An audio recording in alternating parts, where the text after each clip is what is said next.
Eu vou pregar a mesma mensagem que eu preguei na última quarta-feira. E o meu pedido é que o Espírito Santo fale como Ele quer. Que Ele possa usar esses minutos para impactar a sua vida, como Ele me impactou na última quarta-feira. Experiência com Deus numa contramão é o tema da mensagem. Há uma metáfora: contramão, experiência com Deus. A ideia é mais ou menos de um automóvel transitando em uma faixa que não é a dele, e de repente esse automóvel ele bate de frente com o outro. Só que aqui é a história de um homem chamado Saulo, que saía para mais uma perseguição, com o objetivo de prender cristãos, colocar no cárcere. E nessa caminhada a Damasco, ele teve um encontro com o soberano. Ele teve um encontro marcante. E nesse encontro, ele perdeu a visão. Ele foi jogado no chão. Nesse encontro, ele foi humilhado. Esse encontro impactou tanto a vida de Saulo que ele ficou 3 dias sem comer e sem beber, creio que sem dormir também. Foram 3 dias que Saulo ficou fazendo uma análise da vida dele e de tudo que ele tinha visto 3 dias atrás. A morte de Estevão por apedrejamento. Às vezes é necessário que o homem caia, vá ao pó, para que Deus venha erguê-lo com uma nova visão. Às vezes é necessário a pessoa cair para experimentar o poder de Deus nesse processo, e que Ele ergue do monturo o pobre e necessitado. Talvez você que esteja aqui, querido, se sinta caído, se sinta no chão. Você perdeu o teu chão. Você estava na contramão e você teve um encontro com Deus. E quando a gente tem um encontro autêntico com Deus, mesmo que esteja caído, Ele vai te levantar, Ele vai te colocar de pé. Você vai perder a visão por um tempo, mas depois Ele vai te dar uma nova visão. Você vai enxergar os propósitos de Deus para o teu ministério, para o teu casamento, para a tua família, para a tua vida, para o teu chamado, porque é irrevogável. O chamado é irrevogável. O dom de Deus é irrevogável. Uma vez dado, Ele não tira. Somente você pode abrir mão do teu chamado. E é culto de missões nacionais. Deus está te chamando nessa noite para ter uma experiência transformadora com Ele. Abra sua mente, leia só, acompanha versículo capítulo 8, versículo 1. Eu vou ler o texto, vou orar. Eu estou tão empolgado, está arriscado deixar vocês em pé a mensagem toda. Capítulo 8, versículo 1. E também Saulo consentiu na morte dele, na morte de Estevão, e fez-se naquele dia uma grande perseguição contra a igreja que estava em Jerusalém. E todos foram dispersos pela terra da Judéia e da Samaria, exceto os apóstolos. E uns varões piedosos foram enterrar Estevão e fizeram sobre ele grande pranto. Deus, que o teu nome seja louvado, que o teu nome seja exaltado, porque mesmo na contramão, mesmo perseguindo Jesus, o Senhor não abre mão daquele que o Senhor chamou. Não usa cada momento, cada minuto, para que o teu nome seja glorificado nesse lugar. É assim que eu oro e te agradeço desde já. Amém. Você pode se assentar. Mesmo se você pegou o pendrive. Amém. Amados, eu quero te convidar a passar algumas páginas, a retornar no capítulo de número 6, para você entender um pouco dessa mensagem. Eu vou fazer citação do capítulo 6, do capítulo 7, do capítulo 8, até chegar no capítulo 9, que é a conclusão do sermão. Eu quero apresentar nessa noite 3 verdades sobre essa experiência com Deus numa contramão. É possível que entre nós existam pessoas que já tenham sido vítima de acidente de automóvel e o carro talvez tenha ficado em um estado no qual as pessoas olhavam e falaram: não sobrou ninguém aqui. Uma experiência na contramão. Talvez você que esteja aqui tenha passado por uma experiência que as pessoas até hoje não acreditam que você está vivo. Uma experiência na contramão. E quando você vive uma experiência na contramão, tendo Deus como seu protetor, você sobrevive. Por maior que seja o caos que você esteja vivendo, por maior que seja a crise, por maior que seja a adversidade que você esteja vivendo hoje, se Deus está contigo nessa experiência, essa experiência vai servir para o teu crescimento. Porque Saulo era um homem religioso, um cidadão romano, judeu, um homem que acreditava que estava fazendo o que era correto, perseguir um cristão. Ele era tão fiel a Roma, tão fiel aos seus princípios, que ele acreditava que os judeus cristãos e os judeus prosélitos, aqueles que não eram judeus, mas que se converteram ao judaísmo, que esse Jesus o Nazareno era uma seita, chamada seita do caminho, aqueles que pregavam o caminho do Senhor. Então Saulo, ele era um líder, ele tinha autorização para aprender, e ainda assim Saulo frequentava a sinagoga. Era como se fosse um templo. Lá na sinagoga orava, cantava, lia assim o Pentateuco, o livro de Salmos, os profetas maiores. E Saulo frequentava uma sinagoga que Estevão também frequentava. Antes de ser diácono, Saulo já conhecia Estevão. Ambos frequentavam a mesma sinagoga. Não sei se eram amigos pessoais. Havia uma crise em Jerusalém. Os judeus de fala grega com os judeus de fala hebraica, os chamados helenistas, judeus que falavam grego. Eles se achavam deixados de lado, que as suas viúvas estavam passando por necessidade, e os judeus que falavam hebraico não estavam dando apoio. Então os apóstolos, 12 apóstolos, tiveram a brilhante ideia de escolher 7 homens de boa reputação, cheios de fé, cheios de sabedoria, para que atendesse a necessidade da igreja. E o primeiro nome da lista é Estevão. Abra a Bíblia no capítulo 6, versículo 5. Interessante que quando Lucas cita o nome de Estevão, ele fala as qualidades de Estevão, mas não fala a qualidade dos demais. Ele destaca Estevão e vai destacar também Nicolau. Por que Nicolau? Nicolau não era judeu, ele se converteu ao judaísmo. E ele vai dizer que Estevão era um homem cheio de fé e cheio do Espírito Santo. Estevão era um diácono acima da média. Ele era um crente acima da média. Era um crente que tinha um diferencial. Ele era cheio de fé e ele era cheio do Espírito. E isso fazia com que Estevão se destacasse dentre os 7 diáconos. A Bíblia vai dizer que a palavra crescia, se multiplicava muito o número dos discípulos, e grande parte dos sacerdotes obedecia à fé. Versículo 8 do capítulo 6 vai dizer que Estevão, cheio de fé e de poder, ele se destacava, ele fazia prodígios e grandes sinais entre os povos.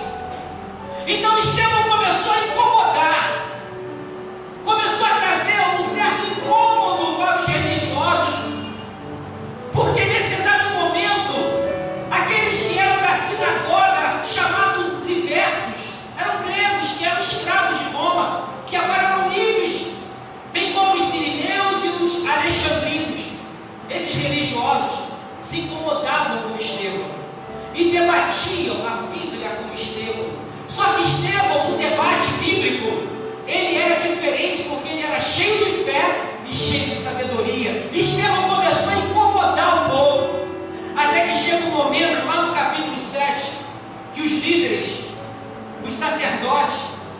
chamaram Estevão. E Estevão começou um sermão, irmãos, que começou com a história de Abraão, falando toda a trajetória, desde o cativeiro do Egito, a saída do cativeiro.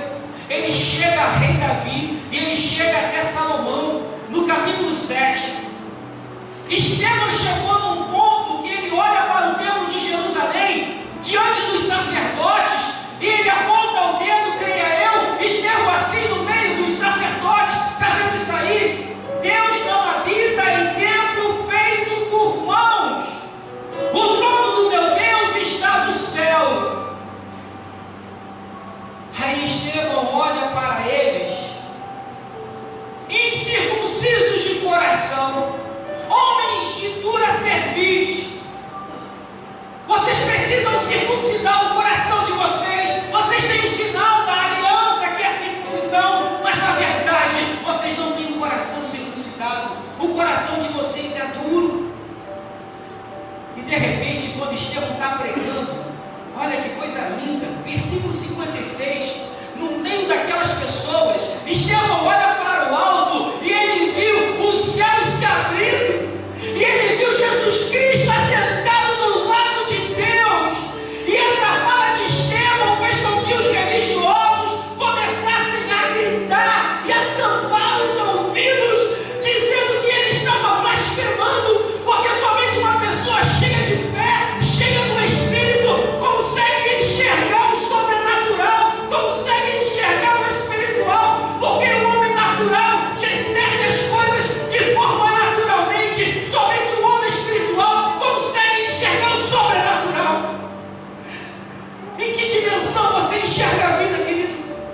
Em que dimensão você vive a vida? Você vive na dimensão do natural ou do sobrenatural? Para viver na dimensão do sobrenatural, somente cheio de fé e cheio do Espírito Santo de Deus. Estevão olha para o céu, e quando ele olha para o céu, ele vê Jesus. Ele viu Jesus assentado ao lado do Pai. E naquele momento, quando Estevão viu, ele começou a exaltar o Senhor. A Bíblia diz: eis que vejo os céus abertos e o Filho do Homem que está em pé, à mão direita de Deus. E naquele momento, os religiosos, indignados, expulsaram Estevão e começaram a apedrejar Estevão. Naquele momento do apedrejamento, quem chega? Saulo. O texto bíblico não fala, mas os estudiosos, eles dizem que Saulo poderia ser amigo pessoal de Estevão, frequentava a mesma sinagoga, só que Saulo, ele era cidadão romano, fazia parte daquele grupo de religioso, e Saulo chega e de repente ele vê Estevão, o seu amigo, sendo apedrejado, e ele não poderia fazer nada, porque se ele fizesse, ele ficaria contra os seus amigos religiosos, e de repente as pessoas tiram as vestes e jogam nos pés de Saulo. Saulo poderia cancelar aquele apedrejamento, ele poderia dizer não, ele poderia fazer, mas ele não fez, ele consentiu com a morte de Estevão. Você tem consentido com muitas coisas, querido. Você tem dialogado com o pecado. Você tem dialogado com o pecado dia a dia. Você tem visto a iniquidade todo dia dentro da tua casa, e você não faz nada. Você está pecando por omissão. Saulo peca por omissão. E Saulo, naquele momento, ele se cala, com as vestes nas mãos. Versículo capítulo 8 diz que Saulo consentiu. Ele poderia ter evitado a morte de Estevão. Só que, naquele momento, quando Saulo está sendo apedrejado, versículo 60 do capítulo 7, e pondo-se Estevão de joelho, ele clamou com grande voz: Senhor, não lhes imputes este pecado. E tendo dito isto, ele adormeceu. Eu acho que para complicar a vida de Saulo, essa oração de Estevão ficou martelando durante muitos anos na mente de Saulo. E eu conversando com a Marta essa semana, embora a Bíblia não fala qual é o espinho na carne que Saulo tinha, tomando banho, como você já falei isso, eu comecei a refletir sobre esse texto. Eu cheguei à conclusão que o espinho na carne de Saulo não é uma enfermidade, isso é uma opinião minha, mas a consciência dele, a lembrança de Estevão sendo apedrejado, a oração de Estevão, acho que Saulo carregou essa cena a vida toda. E Saulo, Paulo, quando ele fala sobre o espinho na carne, ele diz que esse espinho na carne era uma forma que Deus tinha para mantê-lo na sua presença. É mais ou menos assim: eu fui culpado pela morte inocente, agora eu tenho que me doar, eu tenho que me entregar por inteiro, eu tenho que fazer valer a pena a morte daquele inocente, eu tenho que ser igual a ele, um homem cheio de fé, um homem cheio de sabedoria. E eu cheguei às minhas conclusões que poderia ser esse o espinho na carne na vida de Paulo. Eu quero falar para você que me escuta nessa noite: guarda no seu coração a primeira verdade para você sobre ter uma experiência com Deus, é que Deus está sempre agindo ao seu redor, ainda que você esteja trabalhando contra Ele. Sabe o que é trabalhar contra Deus? É não fazer a vontade de Deus, é não aceitar a vontade de Deus, é Deus estar te chamando para um compromisso e você dizer não. Mesmo que você esteja trabalhando contra Ele, Deus está agindo ao teu redor. O fato de você estar aqui nessa noite é um fato que Deus te ama. Deus te ama e Deus quer te aprimorar, Deus quer te capacitar, Deus quer que você seja uma pessoa melhor em todas as áreas da vida. Deus não negocia valores, Deus não negocia princípios espirituais, Deus não negocia princípios éticos e morais. Deus, Ele não negocia nada que quebre a lei de Deus. Deus estava agindo ao redor de Saulo e ele não percebia isso. Deus já estava preparando o encontro de Saulo com Jesus Cristo. Com a morte de Estevão, Saulo desencadeou uma grande perseguição. Ele era líder nato, ele comandou uma grande perseguição. Damasco era uma cidade muito volumosa, uma cidade comercial, uma rota de comércio. Todos que vinham de várias regiões passavam por Damasco. Várias estradas estavam em Damasco para várias regiões. Com a morte de Estevão, o evangelho começou a ser propagado na Judéia, Samaria, e chega a Decápolis, 10 cidades, e Damasco é uma dessas 10 cidades. Dali para os confins da terra era um pulo. Os discípulos foram para Damasco, então Saulo vai para Damasco, tentando impedir que o evangelho chegasse a Damasco, porque se o evangelho chegasse a Damasco, muitas pessoas seriam alcançadas, e dali por diante o evangelho ia se espalhando por outras nações. Estrategicamente, Saulo pensou certo, só que ele não sabia que no meio do caminho ele ia encontrar-se com Deus.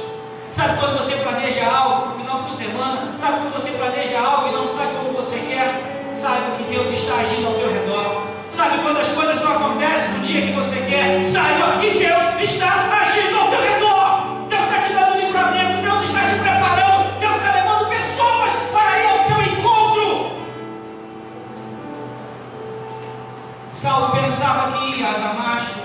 Ele tinha pedido cartas ao sacerdote para extraditar qualquer pessoa que não estivesse no território romano.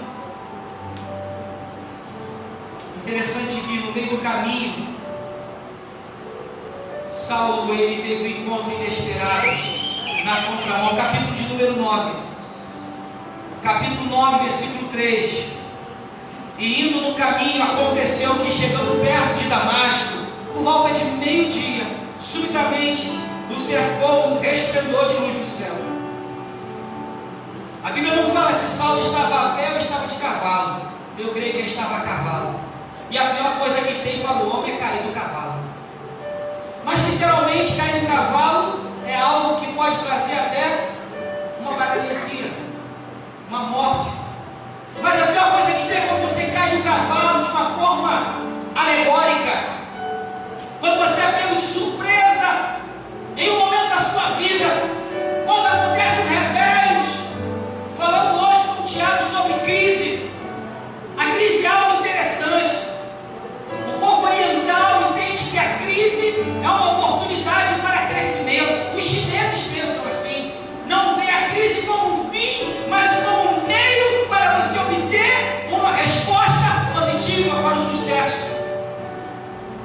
a crise, você questiona, você começa a elaborar, a discutir com a crise, faz uma síntese da crise e fica rodando e não sai da crise. Mas quando você encara a crise como deve ser encarado, como uma forma de crescimento, você mesmo que tenha caído do cavalo, você vai entender que essa queda pode te levar para um lugar mais alto. E o texto do versículo 4 vai dizer que Saulo caiu em terra. Ao ver aquela luz, Saulo entendeu aquela visão, ele sabia o que ele estava vendo. Nem todos viram o que ele viu, nem todos entenderam aquilo que ele ouviu, porque a Bíblia diz que ao cair na terra, ele ouviu uma voz que lhe dizia: Saulo, Saulo, por que me persegues?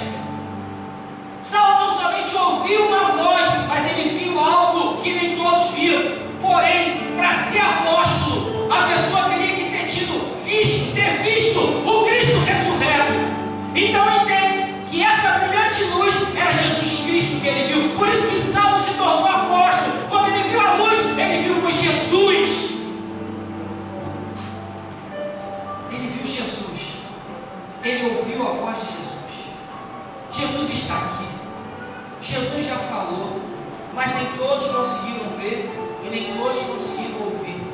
Porque o texto seguinte vai dizer que também aqueles que estavam com Saulo viram a luz, ouviram a voz, mas não entenderam a voz, não compreenderam a visão. Entender o sobrenatural com os olhos naturais, isso não é possível. Para entender o sobrenatural somente com olhos espirituais. A experiência de Saulo foi uma experiência que mudou a vida dele, foi uma experiência autêntica na perspectiva humana. Aquela perseguição era o fim, mas na perspectiva divina, aquela perseguição era necessária. Quero falar para você que me escuta: a sua queda foi necessária. A sua queda, na perspectiva divina, foi necessária para que você entendesse a voz de Deus, para que você visse a glória de Deus. Porque se Saulo não caísse do cavalo, ele não seria a bênção que ele foi. Eu já caí do cavalo, fiquei no chão durante um bom tempo, mas com a graça ele me levantou e me colocou de pé. Se Deus coloca no chão, ele levanta. Se Deus coloca no chão, é para te exaltar, querido. Ele vai te exaltar. Eu louvo ao Senhor, porque Deus, quando joga Saulo no chão, ele estava buscando um relacionamento pessoal de amor com ele. E Deus, nessa noite, ele busca um relacionamento pessoal de amor com você. Então não vire as costas para o teu pai, não tanto os seus ouvidos para a voz de Deus. Saulo caiu no chão, Saulo ficou cego por 3 dias. Durante 3 dias ele não bebeu água, ele não se alimentou. Durante 3 dias, Saulo estava elaborando a crise dele. Saulo estava revendo a sua história, porque 3 dias antes ele viu Estevão ser morto. Agora ele viu a glória de Deus. Isso prova a misericórdia do Senhor. Ele prova o seu amor, porque aquele que consentiu com a morte de um inocente, agora esse mesmo que consentiu com a morte está tendo uma experiência com Deus. Ei, talvez você se sinta o pior de todos os pecadores. Não é não, querido. Deus já te abraçou, Deus já te perdoou. Agora Deus quer que você escreva a tua história e seja como Saulo, seja um grande evangelista, seja um pregador da palavra, seja um homem cheio de fé, seja uma mulher cheia de fé, seja alguém que faça a diferença no reino. Deus conduziu Saulo até Damasco, sendo que ao meio-dia Deus falou para Saulo: pare, chega. Até aqui, Saulo, você conduziu a tua vida do teu jeito. Só que a partir de agora, Saulo, eu assumo o controle da tua vida. Me dá a chave do teu automóvel, quem vai guiar sou eu. Deus quer guiar o teu automóvel, Deus quer guiar a tua vida, Deus quer te conduzir pela estrada de Damasco, para que você abra a sua visão. Deus está falando para você nessa noite: pare, chega, foi até aqui. A partir de agora, quem assume o comando da tua vida sou eu. Agora você vai sentar no carona, ou então vou te botar no banco lá, com a cadeirinha de criança, ainda com cinto. É difícil botar a criança no banquinho lá de trás Só eu sei como é difícil segurar o Murilo lá no banquinho do carona. Ele quer ficar perto do papai, ele quer sentar no banco da frente com o papai. Não é assim que tem filho pequeno e tem automóvel? Ele quer sentar do lado do papai, mas ele não entende que ele tem que sentar na cadeirinha, que ele não tem idade. Às vezes você se comporta como uma criança que tem que ficar na cadeirinha, mas você já quer pegar o volante, fica na cadeirinha. Na vida tudo é um processo, tudo é um tempo. No tempo de Deus ele vai te exaltar. Tudo é um processo, porque em cada movimento de Deus estão pessoas que lutam contra ele e contra o cristianismo. Saulo lutava contra os crentes, ele não sabia com quem lutava. Quantas pessoas estão aqui assentadas que já blasfemavam, já falaram mal de crente, já falaram mal de pastor, já falaram mal de igreja? Falar mal de igreja é o mesmo que perseguir Jesus. Saulo perseguia Jesus porque ele perseguia os cristãos. Quando alguém persegue um cristão, está perseguindo Jesus. Quando alguém fala mal de uma igreja, até da sua própria igreja, está falando mal de Jesus. Quando alguém fala mal do seu pastor, está falando mal de Jesus. Porque a igreja é um corpo, é formado por membros, e todos nós fazemos parte desse corpo. Saulo acreditava que estava fazendo o que era certo. Ainda que você trabalhe contra Deus, querido, Deus está agindo ao seu redor. Algumas pessoas precisam cair para depois ter uma experiência transformadora com Deus. Algumas pessoas precisam cair. É necessário cair para se ter uma experiência com Deus.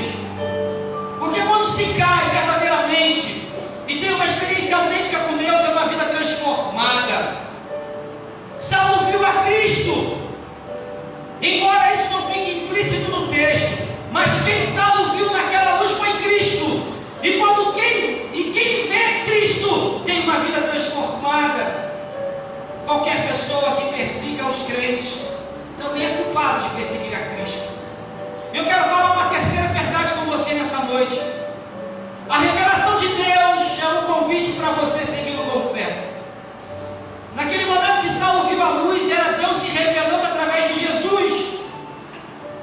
E aquela visão que Saulo teve de Cristo era Deus se revelando a ele, fazendo um convite missionário para Saulo. Deus queria mudar a rota de Saulo. Como Deus nessa noite quer mudar a sua rota, a sua trajetória. Deus quer te redirecionar.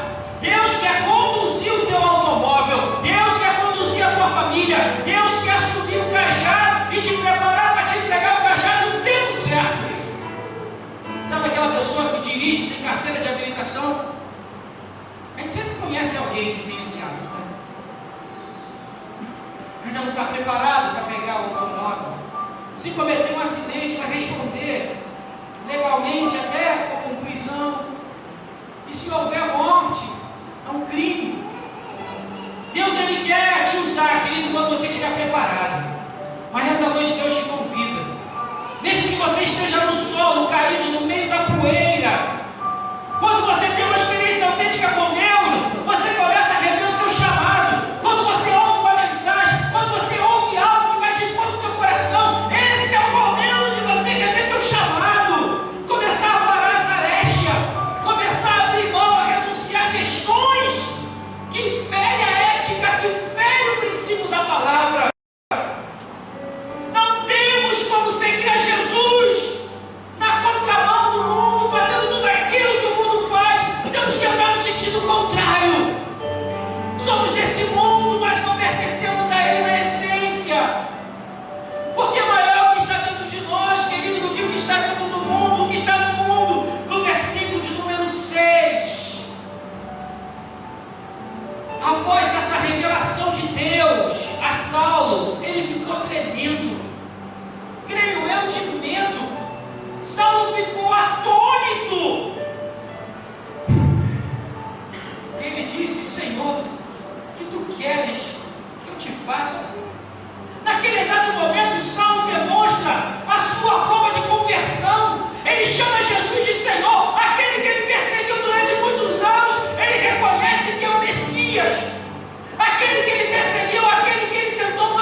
aquilo lá será dito, o que te convém fazer. Antes de você saber o teu chamado, Deus ele quer te colocar de pé, querido. Como ele fez com Ezequiel, filho do homem, ponte de pé e eu falarei contigo. E após falar com Ezequiel, o Espírito do Senhor entra em Ezequiel. Filho do homem, ponte de pé e eu falarei contigo. Saia do chão. Deus ele quer te erguer nessa noite. Deus ele quer te levantar. Mas você tem que entender a revelação. Você tem que entender a voz de Deus. É possível que Deus esteja agindo ao seu redor, no meio da igreja, e você não consiga entender o significado desse encontro. Você que participou daquele banquete espiritual no último domingo e não conseguiu entender nada do que aconteceu, não conseguiu enxergar a mão de Deus naquilo, e hoje você que está aqui ouvindo a mensagem, tudo que você já ouviu, talvez você ainda não consiga entender a voz de Deus, entender o teu chamado. Meu querido, em nome de Jesus, Deus está te desafiando a abandonar tudo aquilo que fere a santidade dele e caminhar na direção do teu chamado. Abandone tudo, amado. Segue o teu chamado. Eu acredito que você foi salvo para ser um instrumento de Deus. Eu acredito que Deus te salvou para que você fosse um instrumento. Quando eu olho para o Flavinho, eu me lembro do Flávio há 5 anos atrás. O Flavinho, quando sentava naquele banco, do lado do Flávio tinha 6 visitantes. 6 visitantes do lado do Flavinho. Talvez o Flavinho tenha perdido a pegada, mas o dom de Deus, Flavinho, é irrevogável. É irrevogável. Hoje, quando eu falei da multiplicação dos pães, me deu vontade de chamar o Fernando para cantar a música 5 pães e 2 peixinhos. Mas aí, o espírito do profeta é sujeito do profeta, então eu me sujeitei ao espírito. Cala a boca, pastor, não fala nada. Mas eu estou comentando agora para edificar a tua vida, porque eu sei que quando eu li o texto, você também pensou na música. Não pensou? Porque o que habita em você, Fernando, habita em mim. O Espírito Santo de Deus.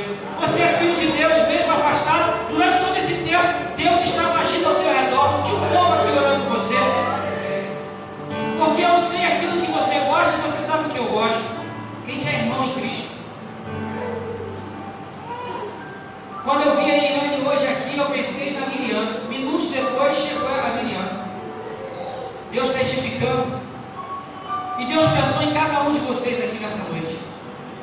Deus trouxe cada um a dedo, trouxe o Celso. Talvez o Celso saia daqui com uma outra perspectiva. Sabe por quê, Celso? Porque Deus fala pelo Espírito Santo com o fim de revelar a si mesmo a multidão.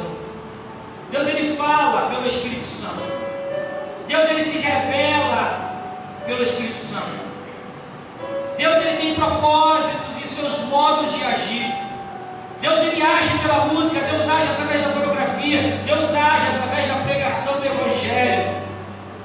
A verdade é que após a conversão de Saulo, os discípulos ainda tinham medo.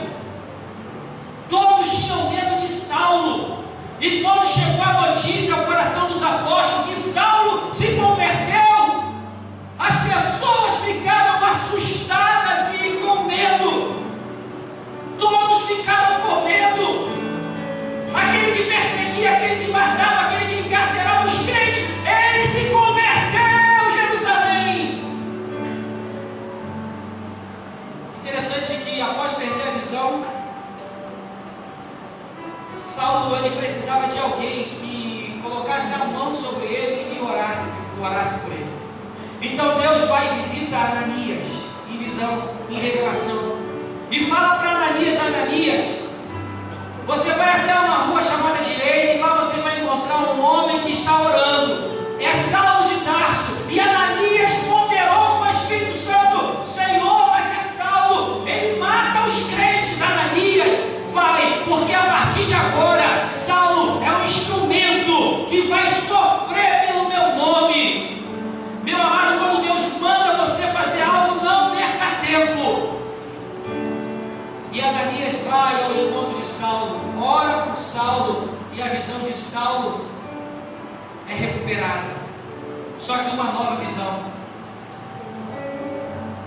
É possível que você ainda necessite apresentar provas de sua conversão. Talvez você que esteja aqui nessa noite já tenha aceitado a Cristo há algum tempo atrás. Talvez você seja novo convertido, mas as pessoas ainda não confiam em você, tem medo de você. Tem medo que você volte à vida que você levava antes. Talvez as pessoas digam assim: isso é fogo de palha. Daqui a pouco vai voltar para o mundo, vai voltar a fazer tudo o que ele fazia antes. Eu digo para você que isso não é verdade. Porque quando Deus salva alguém, Deus sempre levanta um intercessor. Deus levanta um Ananias que vai interceder por você, que vai impor a mão sobre você. E Deus levantou Barnabé para cuidar de Paulo. Foi Barnabé que levou Saulo aos 12 apóstolos. Foi Barnabé que conduziu Saulo, que orientou Saulo. E Barnabé foi, posso dizer que ali, um dos conselheiros de Saulo. Porque a sua mudança e o seu compromisso com o chamado vocacional vão deixar as pessoas atônitas. A sua mudança vai deixar pessoas admiradas, assombradas, chocadas, espantadas. E as primeiras pessoas que vão ficar atônitas é a sua casa, a sua família. Eles vão ficar assustados com a mudança que o Espírito Santo produziu na tua vida, a transformação que ele trouxe no teu caráter, na tua personalidade. Isso vai impactar a tua casa, querido, vai impactar os teus amigos. No cumprimento do seu chamado, Deus enviará pessoas para caminhar ao seu lado, que lhe apresentarão as pessoas certas. Nessa noite eu quero te desafiar a viver a essência dessa mensagem. Talvez você precise demonstrar provas de conversão. Talvez você ainda não tenha essa certeza, mas você precisa mudar. Você precisa mudar. Você precisa ser mais comprometido.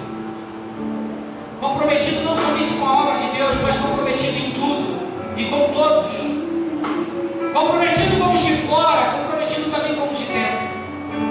Porque a mudança que o Espírito Santo produz na nossa vida nos leva a esse compromisso pleno, a viver uma vida de excelência, a honrar e exaltar o nome do Senhor. E essa experiência na contramão com Deus faz com que Deus apresente pessoas que vão nos levar aonde nós sempre sonhamos um dia estar. E eu quero orar por você que está aqui nessa noite. Você que já foi um perseguidor do Evangelho, você que já esteve do outro lado como Saulo também esteve, mas você que quer assumir esse compromisso ao lado de Jesus, você que quer receber Jesus Cristo no seu coração como seu Senhor e Salvador, eu quero orar por você.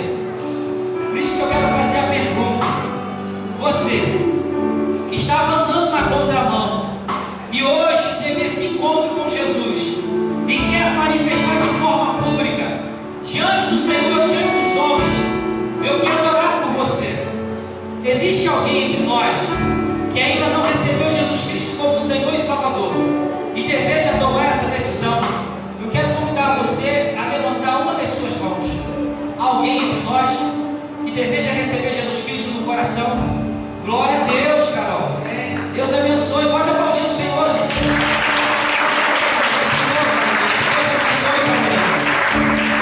Glória a Deus. Glória a Deus, Carolina. Além da Caroline, tem mais alguém nessa noite que quer receber Jesus Cristo no coração como Senhor e Salvador? Levante a sua mão, eu quero orar por você. Há mais alguém que quer receber Jesus nessa noite? Levante uma das suas mãos. Glória a Deus, querido. Glória a Deus. Louvado seja o Senhor. Vem pra frente. Louvado seja o Senhor. Vem cá, evangelista Flávio. Traga ele ali, Flávio. Acompanha meu irmão ali. Há mais alguém nessa noite que deseja receber Jesus Cristo no coração como Senhor e Salvador? Levante uma das suas mãos. Eu quero orar por você. Há mais alguém? Levante a sua mão. Eu quero orar por você, não importa a sua idade. Há mais alguém além dos dois aqui? Qual o seu nome? Leonardo, você quer receber Jesus Cristo como seu Senhor e Salvador? Sim. Caroline, você quer receber Jesus Cristo como seu Senhor e Salvador? Jonatas e Caroline, Há mais alguém que quer receber Jesus nessa noite? Levante a sua mão. Mais alguém?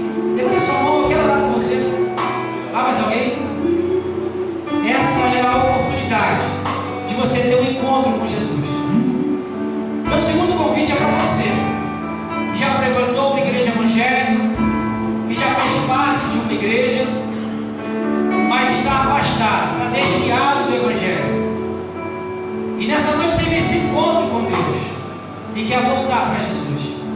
Alguém que quer voltar para Jesus nessa noite, levante a sua mão. Onde você estiver, eu quero orar por você. Há mais alguém? Alguém? Alguém? Alguém? Louvado seja o Senhor. Nós vamos orar agradecendo a Deus, porque hoje tem festa no céu. Caroline e o Jonatas. É Leonardo.